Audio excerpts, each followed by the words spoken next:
For years, Sean Diddy Combs has been a household name, music mogul, fashion icon, party king.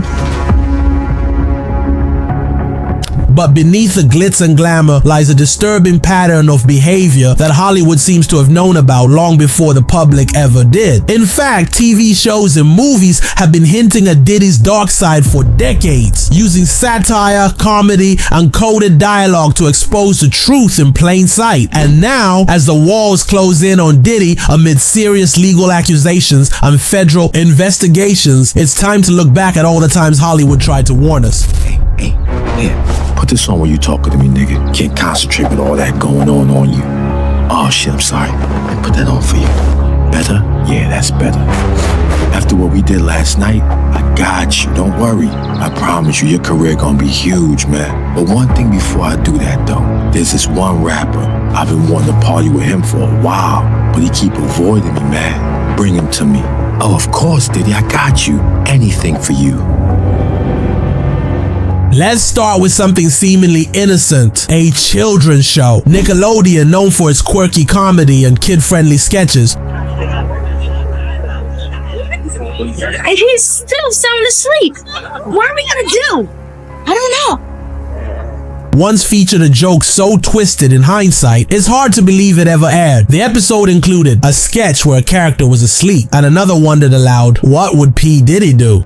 You know, in situations like this, I always ask myself, what would P. Diddy do? Well, what would P. Diddy do?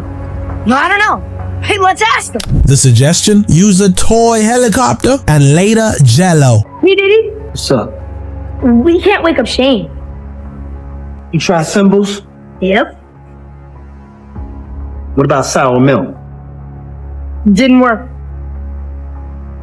Tell you what. Take this toy helicopter. Put it down his pants. All right, we'll do it. We'll do. The implication was clear. Diddy's name was synonymous with bizarre, possibly invasive behavior. Didn't work. He's still asleep.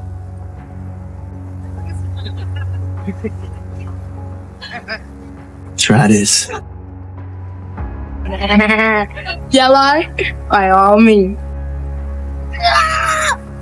What's worse, Dan Schneider, another controversial figure accused of inappropriate behavior with young actors, was connected to the scene. Looking back, that sketch aged like milk, but things get even creepier when we turn to animated films.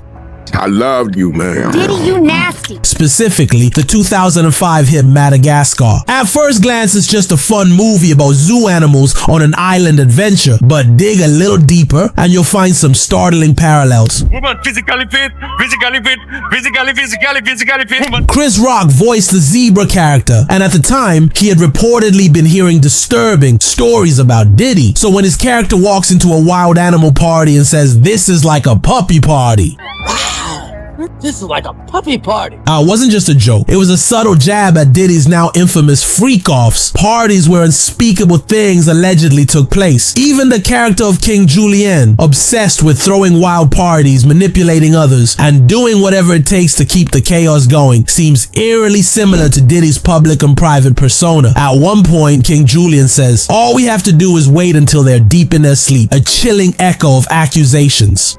I don't care. Soon we will put my excellent plan to action. All we have to do is wait until they are deep in their sleep. That Diddy took advantage of people when they were most vulnerable, and Julian's behavior? Borderline predatory. Come, Maurice, what is a simple bite on the buttocks among friends? Here, give me a nibble. The party is over, Julian. From forcing kisses to dominating the narrative, he's a parody that hits uncomfortably close to home. Coincidence? Maybe, but the parallels are hard to ignore. Past deadline on this album. I hope you have some good stuff to show us. Don't worry about it. I got this guy that's coming in that's crazy. He's the hottest hook guy in the business. Then came Saturday Night Live, where Diddy appeared as himself. In a sketch. Harmless, right? Not exactly. During the sketch, Robert De Niro dressed in drag and flirted with Diddy, who appeared to be enjoying it a little too much. What's up, snitches? It's indeed a pleasure to meet you. The performance played up stereotypes. Yeah, don't front on Blitz. He's spitting high five. but the subtext became clearer years later when court documents alleged that Diddy had relationships with several men. Oh, girl, you the one that's high five. If you wasn't my man's mom, I'd tear that ass up. Thank you. Are so dang bright that I lose my stomach and barf. The writers seemed to know something the public didn't and weren't afraid to hint at it. And then there's Hawaii 5-0. Back in 2011, Diddy begged for a serious acting role. He got one, but the writers cast him as a man accused of murder and forced to go on the run. The character's desperation, the police chasing him down, his insistence that he's innocent, it all feels like a strange bit of foreshadowing. As his character says, if I don't put an end to this now, my son will never be safe. You got it. I didn't kill him. You hear me? I didn't do it. Yeah, I want to believe you, Reggie. Someone else got to Bukai before I could question him. You're asking me to trust you. You need to trust us, all right? You need to turn yourself in. And then when we clear you, if we clear you, we'll work together. You understand? I can't do that. Only have one chance left to find out how this went down. Hold on. Reggie, you got to think about your kid right now, okay? What in the hell you think I'm doing this for? If I don't put an end to this now, Kevin will never be safe. Hey, you can't raise your kid from a prison cell. It's eerie how that line now reflects the narrative Diddy's legal team is using, claiming he's trying to protect his family while running from the past. You gotta trust us, Reggie. Whoever gave Ken in my safe house and got my wife killed, they were someone who I trusted. Let's just say trust isn't my thing right now. Stay out of my way, McGarrett. That same year, Supernatural joined the exposé. Known for its dark themes and clever writing, the show took a jab at Diddy's freak-offs years before the public had ever heard of them. In one episode, a demon-like creature is described as being obsessed with virgins and gold. The punchline? Like P. Diddy. So what kind of thing likes virgins and gold? P. Diddy? At the time, most viewers laughed it off. But in hindsight, that line feels more like a coded warning. But what if the danger didn't stop at Diddy's parties? What if being connected to Diddy meant putting your life at risk? That's exactly what some believe happened with Kid Cudi. According to court documents, Diddy dated singer Cassie and became enraged when she began seeing Cudi. Not long after, Cudi's car was firebombed, allegedly by Diddy's people. Miraculously, no one was in the vehicle. But the message was clear. Cross Diddy and you'll pay. That same year, Diddy appeared on the sitcom Blackish, playing a gangster who threatens a man for talking to one of his girls. The performance was chilling, not because it was great acting, but because it felt real. Too real. They all my girls, his character says, and if I ever see you talking to one again, I'll fill that belly with lead. Ass boy! What you doing? You trying to make time with my girl? And I'm sorry, Mr. Savoy, but I thought Maribel was your girl. They all my girls. See you talking with my girls again. I'm gonna fill that belly with lead. Now you go peddle some ice, ass boy.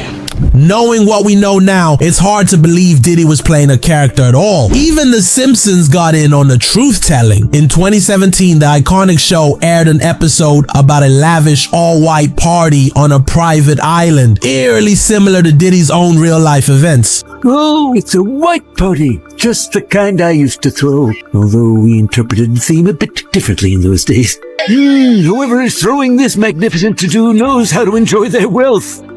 The guests? Caricatures of celebrities like Beyonce, Will Smith, and Flavor Flav, all people linked to Diddy over the years. The party included wild, disturbing elements, strippers on pirate ships, bizarre rituals, and a secret backroom only. The host could enter. The host, a billionaire rapper resembling Diddy. The writers weren't pulling punches, they were pointing fingers. What did you say? Mr. Burns and I were just leaving. Are you Montgomery Burns, the despised billionaire? No, that's what my cufflinks say. There's something I've wanted to tell you for a long time, you ruthless monster. Yeah. I love you. Boondocks took a more direct route. The show is known for its bold social commentary, and it openly mocked Diddy's relationships with male rappers. I loved you, man. What? You broke my heart, man. What the? Oh, they busted slop. Oh, man. The tone was humorous, but the message was sharp. Diddy's image as a playboy didn't match the rumors swirling behind the scenes. Family Guy joined the mockery too, clowning Diddy's facial expressions and antics in classic cutaway gags. But no show went harder than South Park. Over the years, South Park took aim at Diddy multiple times, portraying him as everything from a joke to a danger. One episode in particular featured Diddy as a violent thug pushing his vote or die campaign, which parodied real-life rumors about his violent tendencies and involvement in suspicious activity around Tupac and Biggie's deaths. In a scene meant to be comedy, Diddy chases a child down the street yelling, "Vote or die!" Puff Daddy? Your friend Kyle told me you don't understand the importance of voting.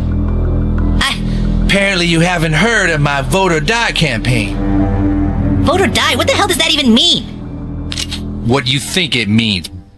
It was absurd, but under the absurdity was a dark accusation. The timing wasn't random either. That episode aired not long after major developments in the unsolved murders of Tupac and Biggie, two artists closely tied to Diddy. And just when you think Hollywood had run out of ways to expose him, Blink Twice hit theaters. Released in August 2024, just weeks before Diddy's home was raided, the film tells the story of a billionaire who invites women to a private island for a wild weekend. What starts as a glamorous getaway quickly turns into a nightmare. Women disappear, strange behavior emerges, and then it's revealed the billionaire had been drugging the guests through perfume. Sound familiar? At the time, nobody connected the dots. But then, disturbing allegations surfaced about Diddy using baby oil laced with drugs during his freak-offs. The film seemed prophetic. How could the filmmakers have known? It turns out the movie was directed by Zoe Kravitz, daughter of Lenny Kravitz, a longtime friend and collaborator of Diddy's. Zoe grew up surrounded by the industry and by Diddy's circle. She would have heard the whispers, seen the signs, and when the time came, she used her film to tell the truth Hollywood couldn't say out loud. Now the question isn't whether Diddy is guilty. That will be decided in court. But one thing's certain, Hollywood knew. The writers, directors, animators, comedians, they all knew something was wrong. For decades, they left us breadcrumbs in comedies, dramas, and even cartoons. And we laughed, shrugged it off, or missed the clues entirely. But the truth was always there, hidden in plain sight. Now, as federal agents close in and victims begin to speak out, those breadcrumbs are forming a trail, and that trail leads straight to Diddy. The empire is crumbling, and the secrets, they're no longer secrets.